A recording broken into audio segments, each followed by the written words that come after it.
Hello class, good morning. So today, I will discuss adding and subtracting integers. So this is the first example in adding and subtracting integers. So let's say we have -7 and -5. -7 plus -5. So we have, I draw 7 boxes here with negative sign and 5 boxes with positive negative sign. Since the operation is addition, so just add all of these boxes. So 1, 2, 3, 4, 5, 6, 7, 8, 9, 10, 11, 12. So we have 12.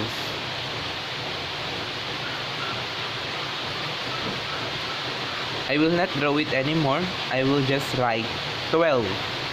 But don't forget the sign. What is the sign of the addends? The both signs are negative, so the sign of our total is -12. We can also use the number line. So how do we use the number line? From 0, then -7. Let's count. 1, 2, 3, 4, 5, 6, 7.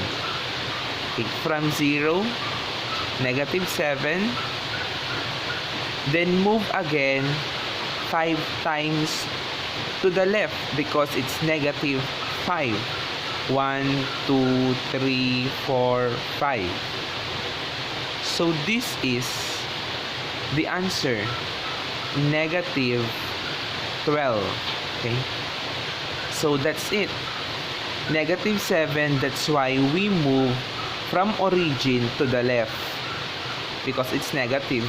If it is positive, then move from the origin to the right. In adding counting numbers, just add it as 8 plus 12. So the answer is 20.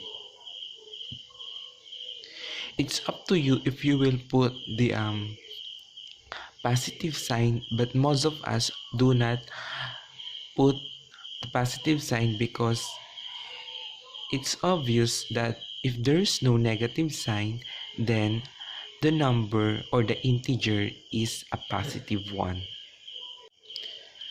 So for the next example, use the absolute value to find -5 or -7 plus -5. So let's first get the absolute value of -7 and -5. So -7 absolute value is equal to 7, and the absolute value of -5 is equal to 5.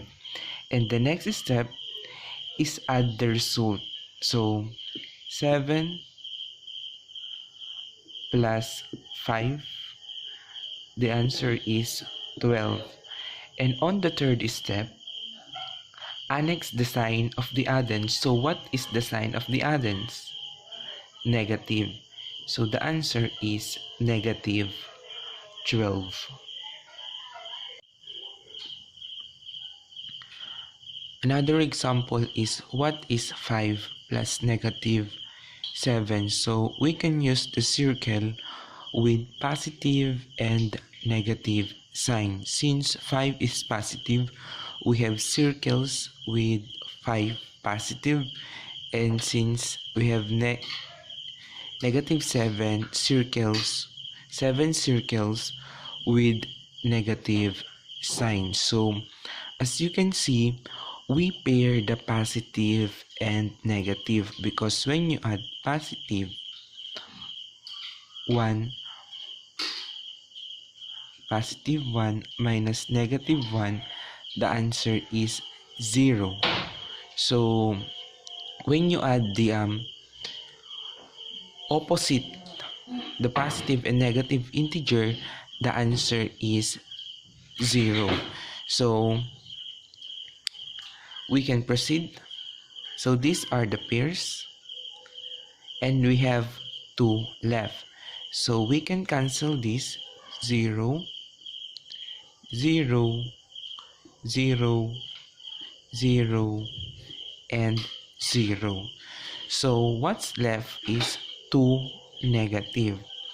Therefore, the answer of positive 5 minus plus negative 7 is negative 2 because we have 2 negative here. Or we can also use the number line. Since this is positive 5, just move from the origin 5 units. So 1, 2, 3, 4, 5. Then after that, plus negative 7. Since it is negative 7, then move 7 units to the left. 1, 2, 3, 4, 5, 6, 7. So the answer is negative 2. Using number line, and this one using pairing of positive and negative. 1, 2, negative 2.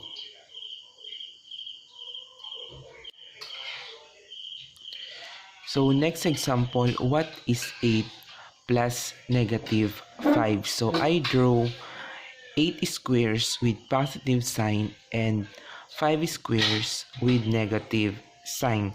Then we pair each positive and negative because positive and negative will result to 0. Then we can just cancel this out or eliminate each pair. We still have 3 boxes with positive sign. Therefore, the answer of 8 plus negative 5 is positive 3. This one. Next, we can also use the number line since it is positive 8 from 0 to 8. Since this is positive, it means that you will move from the origin to the right side. Then plus negative 5. Since that is negative 5, we will move 5 units to the left. 1, 2, 3, 4, 5. So the answer is 3 using number line. So you can see we get the same answer using this positive and negative box and using number line. So let's proceed in adding or let's use the absolute value to add a positive and negative integer. So now we will add two different integers or two integers with different sign. So the first step is find the absolute value of each integer. So let's find the absolute value of 8 and negative 5. So the absolute value of 8 is 8. The negative 5, the absolute value of negative 5 is equal to 5. So that's it. 8 and 5. The second step is subtract the lesser number from the greater number. So we will subtract 5 to 8. So always 8 minus 5. The answer is 3. And the third step, annex the sign of the integer with greater absolute value. So the integer with greater absolute value is 8. And the sign of 8 is positive. Therefore, our answer is positive 3. I will repeat. The first step is find the absolute value of the integer. Absolute value of 8 is 8. Absolute value of negative 5 is 5. Next, subtract the lesser number from the greater number. So, the greater is 8 and the lesser is 5. 8 minus 5 is equal to 3. And the third step is annex the sign of the integer with greater absolute value. So, the integer with greater absolute value is 8 and its sign is positive. Therefore, 8 plus negative 5 is positive 3. So let's proceed to subtraction. The definition of subtraction states that for all integers a and b, a minus b is equal to a plus quantity negative b. So let's do that in this example. Negative 8 minus negative 5. Following the definition, we can write it as negative 8 plus negative 5. Okay? I will repeat, negative 8 minus negative 5. It can be written, or a minus b can be written as a plus quantity negative b. So a is 8 and its sign is negative. So negative 8, then the addition sign, then negative 5. So that's it. Negative 8 plus negative 5 is equal to negative 13. So that's how we use the definition of subtraction, or simply negative 8 minus negative 5 is equal to negative 13. This is just the same.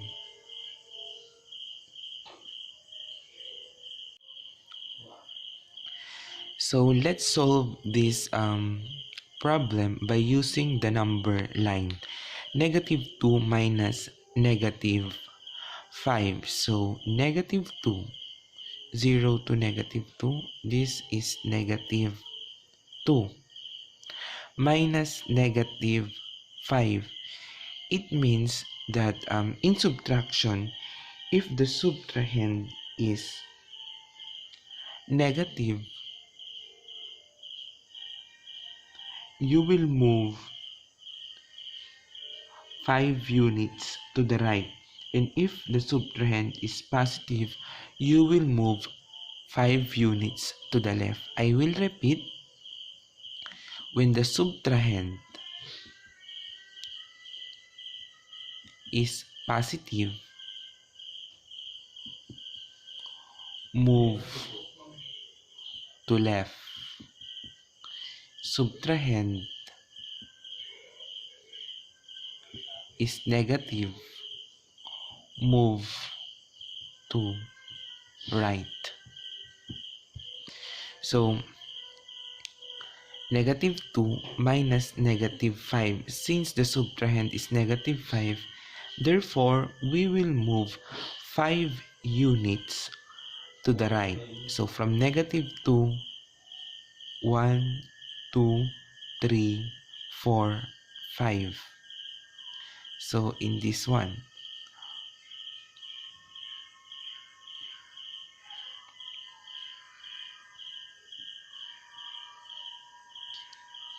so the answer of negative 2 minus negative 5 is positive 3. So this is equal to positive 3. So what is 3 minus negative 2? I will teach you another way of answering this one. So the first step is add the opposite of the subtrahend to the min-wend. So what is the opposite of the subtrahend? The opposite of the subtrahend is positive 2. The opposite of subtrahend is positive 2. Then add it to the min-wend, which is 3. The answer is 5. So that's it. Or simply 3 minus negative 2. Change the sign of the subtrahend, which is negative 2, and proceed to addition. So 3 plus 2 is equal to 5. I will repeat. In this case, you can change the sign of the subtrahend from negative 2 this will become positive 2 and proceed to addition from minus to plus. So 3 plus 2 is equal to 5. So let's proceed. If a is an integer, then negative a is equal to a. Example, negative quantity negative 5, positive 5, negative quantity negative 2, positive 2. So let's use this definition to answer this question. So 14 quantity negative 6. So we can write this one as 14 plus 6. The answer is 20. Negative, negative, negative, negative is positive. Negative, negative plus 6. Next, negative 14 minus 6. So in this case, just like what we've tackled a while ago, negative 14, change the sign of the subtrahend, which is 6. We can make is negative 6, then proceed to addition. So negative 14 minus negative 6 is negative 20. Next, 14 minus positive 6. So simply subtract 14 minus 6. The answer is 8. Or if we can follow our previous topic, then we can do 14 plus negative 6 is equal to 8. The same, change the sign of the subtrahend from positive, negative, proceed to addition, from subtraction, addition. 14 plus negative 6 is 8. Next, negative 14, then write negative 14, negative, negative, then we can write that as plus 6. So negative 14 plus 6, the answer is negative 8.